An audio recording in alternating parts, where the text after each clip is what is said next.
কবরগুলো আমাদেরকে এই কথাই বলে যে আমরা একদিন ছিলাম, আজকে তোমরা আসো ফকফকে দুনিয়ায়, একদিন আমাদের মতো অন্ধকার করে তোমরাও আসবে।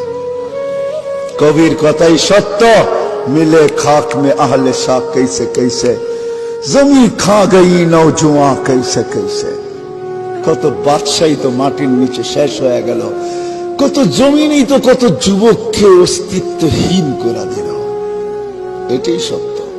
আজল নে না ছোড়া কেসরা না দারা, মৌত আজ পর্যন্ত কাউকে ছাড়ে নাই। মৌতকে ফাঁকি দেওয়া যায় না, ওভারটেক করা যায় না। কোরআন এটাই বুঝায় ইউদরিকাল মৌত, মৌত তোমাকে ধরবেই ধরবে। সীমা রেখা আসতে দাও, থাবা আসতে দেরি হবে না। ভাগবে তো ভাগবে কোথায়, আইনাল মাফার। কোরআন বুঝাইতেছে তুমি কোথায় ভাগবে, তো আল্লাহ আবার বুঝাইতেছে যেখানেই ভাগবে ইল্লা বিসুলতান, আমার রাজত্বের বাহিরে তোমার যাওয়ার ক্ষমতা নাই। যদিও নাকি পালাও তুমি আকাশেতে লাগিয়ে সিঁড়ি, সিঁড়ি লাগায় আকাশে চলে গেলেও লাভ হবে না, কারণ আল্লাহ নিজেই বলতেছে আনা মা কুম আইনা মা কুনতুম, তোমরা যেখানে যাবে ওইখানে আমি তোমার সাথে হব। আমি যদি জিজ্ঞাসা করি আল্লাহ কতটুকু দূরত্ব থাকবে আপনার আর আমার, তো আল্লাহ কোরআনে জানায় দিতেছেন আকরাবু মিন হাবলিল ওয়ারিদ, তো শাহ রগের চেয়েও আমি কাছে থাইকা তোর সঙ্গে থাকবো। আমাকে পৃথক করতে পারবি না, চলে যেতে হবে। বিদায় যে যে ক্ষেত্রে আসি ভাবেন, আজকে যুবক তোমার পায়ে হাত রেখা বলে তুমি ভাবো তুমি আল্লাহর কাছে মূল্যায়িত কতটুকু, বা কিভাবে মূল্যায়িত হবে। নারী ভাবো, মা বোনরা ভাবো যে আমি আল্লাহর কাছে মূল্যায়িত কতটুকু। হ্যাঁ, আমি চোখে দেখা বলতেছি, আমি পারফিউম সারফিউম ব্যবহার করি না, কিন্তু আমি করতেও পারি না। কারণ কি জানেন? করতে গেলে ওই পারফিউম লাগাইতে দেরি, হাওয়া হইতে দেরি হয় না। ওই ঘ্রাণ নাকে চলে আসে, যে ঘ্রাণ আমি আমার সফরের সঙ্গে আসছি। ওই সমস্ত কবর থেকে যেখানে হাজারো পারফিউম ছিটাবেন, ছিটাইতে দেরি, হাওয়া হইতে দেরি হবে না, সব হাওয়ায় উড়া যাবে। ওই কবরের ঘ্রাণই আপনার নাকে বাড়ি খাবে। হ্যাঁ, কসম খোদার, আমি অ্যাড্রেস দিয়ে দিতেছি। আমার কাছে হুজুরদের মতো কিতাবি এলেম নাই, কিন্তু চোখে দেখার এলেম আছে। আমার এই নাকে বাড়ি খাওয়া আছে। আমি অ্যাড্রেস দিয়া দিই, যান কবরের নাম বলে দিতেছি। জাফর ইবনে আবু তালেবের কবরে যান, যায়েদ ইবনে হারেসার কবরে যান, আব্দুল্লাহ ইবনে রাওয়াহার কবরে যান। আরে এরা তো উচ্চ মানের মানুষ। যান যান ফেরাউনের বাড়ির কাজের মহিলার কবরে যান, ওইখান থেকে সুগ্রাণ বাহির হইতেছে। আল্লাহর রসুলকে দাঁড়াইতে বাধ্য করছে। আল্লাহর রসুল জিজ্ঞাসা করছে কতদিন বাহির হবে, বলে ইলা ইয়াউমিল কিয়ামা, কিয়ামত পর্যন্ত বাহির হবে। জর্ডানে এক সাহাবীর কবর আছে, ছিদ্র করা আছে, ছিদ্র করা। যে যায় সেই ছিদ্রের ভিতরে নাক লাগায়, যখন নাক লাগায় বাহির হয়ে আসে, আমার বিশ্বাস কিয়ামত পর্যন্ত আর কোন পারফিউম আর সুগ্রাণ ওর নাকে সুগ্রাণ মনে হবে না। কেন আমিও দিয়ে আসছি ওইখানে নাক। হ্যাঁ, পাগল বানায় ফেলায় ওই সুগ্রাণ। শুধু শুধু আল্লাহ রসুল বলেন না ইন্নী আজিদুল রিহা জান্নাহ ইয়া জিবরিল হা হুনা, জিবরিল এখান থেকে জান্নাতে সুগ্রাণ পাইতেছি। বলছে এটা সুগ্রাণ না, এটা ফেরাউনের বাড়ির কাজের মহিলার কবর থেকে বাহির হয়েছে। সে নিজেকে আল্লাহর কাছে মূল্যায়িত করছিল, নারী বটে। কোরবানি তাকে অনেক দিতে হয়েছে, ত্যাগ অনেক স্বীকার করতে হয়েছে। ফলে মা নিজের চোখের সামনে দেখতেছে দুধের শিশু মেয়ে জ্বলন্ত জ্বলতেছে। ফেরাউন তেলের ভিতরে বিনা মারছে, টকবগে তেলের ভিতরে দুধের শিশুকে ছেড়া দিছে, হাড্ডি আলাদা, মাংস আলাদা হয়ে গেছে। আর মা দাঁড়ায় দাঁড়ায় দেখতেছিল, চোখে পানি ঝরতেছিল, উপরের দিকে বারবার তাকাইতেছিল, হাতগুলা মাঝে মাঝে উপরে উঠতেছিল। ফেরাউনের সামনে কিছু করার ক্ষমতা তার ছিল না, রাজত্ব তো তারই ছিল, কিচ্ছু করার ক্ষমতা ছিল না তার। শুধু চোখের জলে বুক বাসায় গেছে মা। কিন্তু সন্তানের রু উপরে যাওয়ার সময় বলতেছিল চিৎকার দিয়া, উম্মি উম্মি লা তাখাফি, মা ভয় পাস না, ফেরাউন সামনে বিদায়, ওয়ালা তাহসানি, আমার বিচ্ছেদে দুঃখিত হইস না, ফা ইন্নাকি আলাল হক, মা তুই হকের উপরে আসিস, সানাজমাউ ফিল জান্নাতি ইনশাআল্লাহ, মা একটু পরেই জান্নাতে একত্রিত হব, একটু পরেই, অপেক্ষা কর মা। দ্বিতীয় মেয়েকেও ঢেলা দিছে 6-7 বছরের। হয় মার চিৎকার বাহির হয়ে গেছে, মমতার বাঁধ ভাঙা গেছে, চোখের পানি যেন স্রোত হয়ে গেছে, কিন্তু বারবার উপরে দেখা বলতেছে। ওই মেয়ের রুহ বলতে বলতে যাইতেছিল, মা ভয় পাস না, ভয় পাস না, শুধু মিলন হবে না একটু পরে জান্নাতে, আমাদের মিলনের উপরে মেলাও হবে, মেলা। জান্নাতে মেলা লাগবে, ওই মেলার মাঝে আমাদের 3 জনের মিলন হবে, তুই আর 2 সন্তান।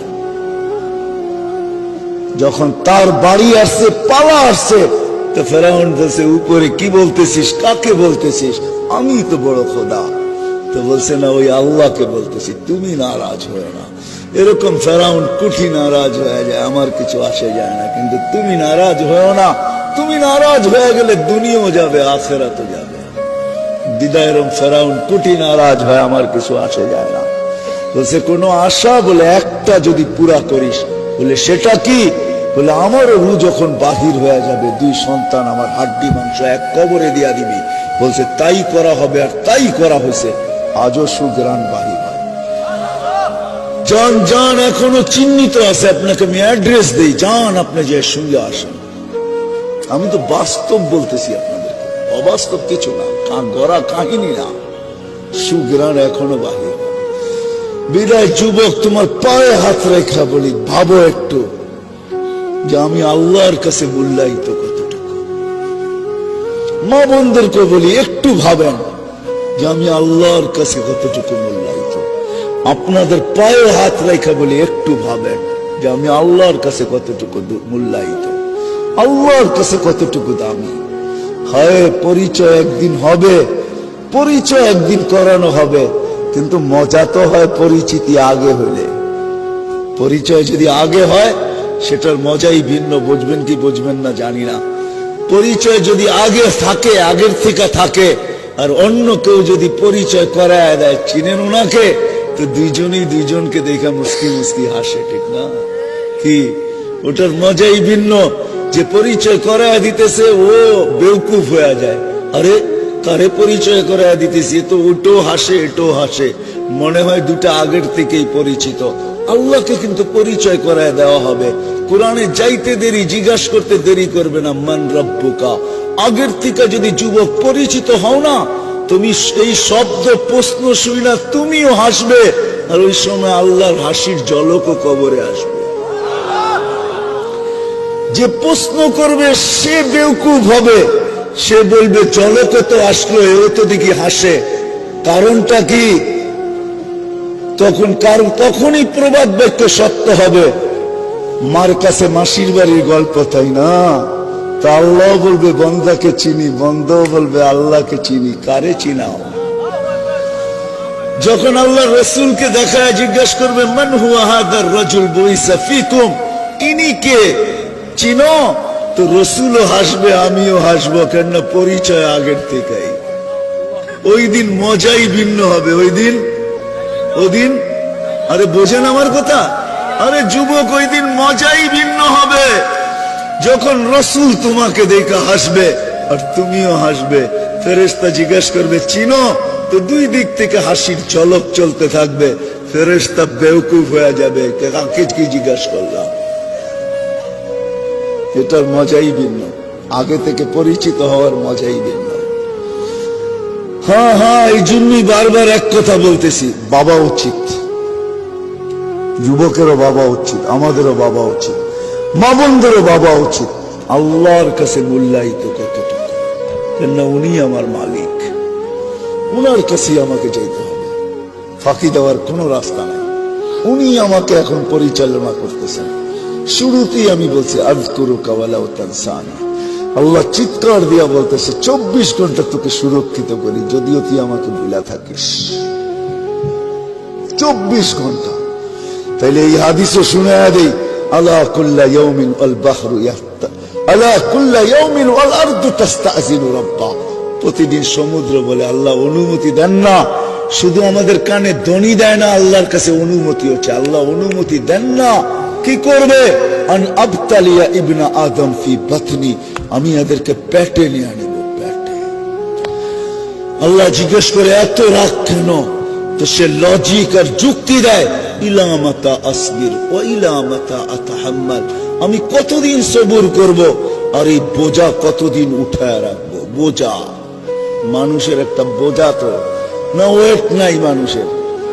হ্যাঁ, কতদিন এই ওজন উঠায় রাখবো?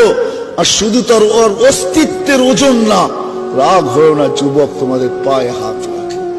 আমি তোমাদের মেমোরি গুলা ঘাটতে চাই না, তোমরাই বলো তোমাদের মেমোরিতে কি না আছে, মোবাইলের মেমোরিতে কি না আছে, বলো তোমাদের ফেসবুকে কি না আছে, বলো তোমাদের নেট কি জিনিস না দেখায়।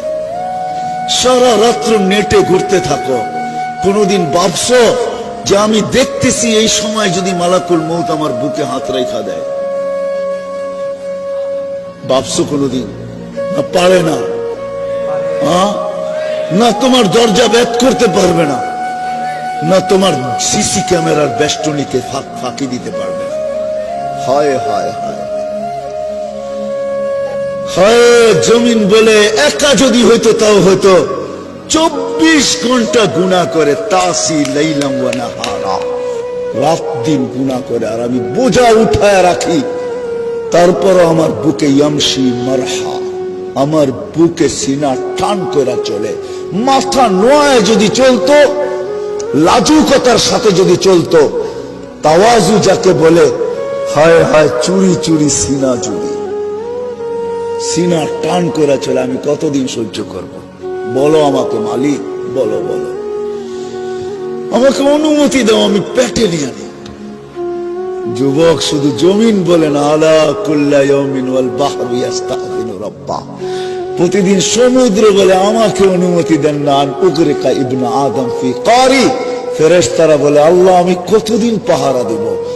হয় বুঝবেন কি বুঝবেন না জানি না, আপনাদের দিলে রেখাপাত করবে কি করবে না জানি না, প্রতিদিন 20 জন ফেরেশতা আমাদেরকে পাহারা দেয়। নাইট শিফটে 10 জন, ডে শিফটে 10 জন, দিনে 10 জন, রাত্রে 10 জন, এক্সট্রা সিকিউরিটি গার্ড দেয় আল্লাহ আমাদেরকে, 10 জন করে 20 জন ফেরেশতা। মুসিবত যখন আসে, ফেরেশতা আল্লাহকে জিজ্ঞাসা করে আল্লাহ বাঁচাবো? তো আল্লাহ চিৎকার দিয়া বলে ইহফাজ, তাড়াতাড়ি বাঁচা, তো মৌতের জায়গা থেকে বাঁচায় নিয়ে আসে।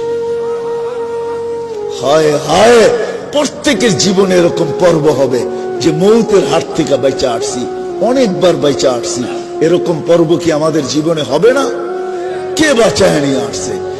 আল্লাহ ফেরেশতাদের মাধ্যমে বাঁচায় নিয়ে আসছে। আর যেদিন বাঁচার হয় না, আল্লাহর হুকুম আসে বাঁচায় না, এই এলাকায় পাওয়া যাবে হাঁটু পানির ভিতরে ডুবা মরা গেছে। আমি জানি এই এলাকার পুষ্কুনি গুলাতে পানি পুরা বৎসর থাকে না। এই সামনের দিন আসতেছে, চৈত্র বৈশাখে আসলে পানি তলায় চলে যাবে, ঠিক না? কি বলেন? এগুলা দক্ষিণ অঞ্চলের পুষ্কুনি না যে সারা বছর পানি থাকবে। এটা তো কলাতিয়ার রুইতপুরের পুষ্কুনি, বৎসরে একবার তলা দেখা যায়, ঠিক না? ঠিক না? ওই তলা পানিতে ডুবা মারা গেছে এরকমও শত শত পাওয়া যাবে এই এলাকায়, ঠিক না?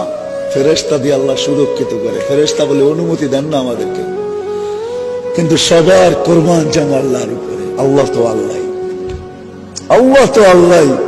হায় হায় হায় হায়, সারা দুনিয়ার মার মমতা এক করলো, প্রত্যেক বান্দাকে এর চেয়ে 70 গুণ বেশি আল্লাহ ভালোবাসে। যার কারণে আল্লাহ জবাব দেয়, ইনকান আবদুকুম ফাশানুকুম বিহ, বন্দা তোমাদের হইলে যার মনে যা চায় করতে পারো। ইনকান আবদি, যদি বন্দা আমার হয়, খবরদার যদি চোখ উঠায় দেখলাম খুলা ফেলবো চোখ।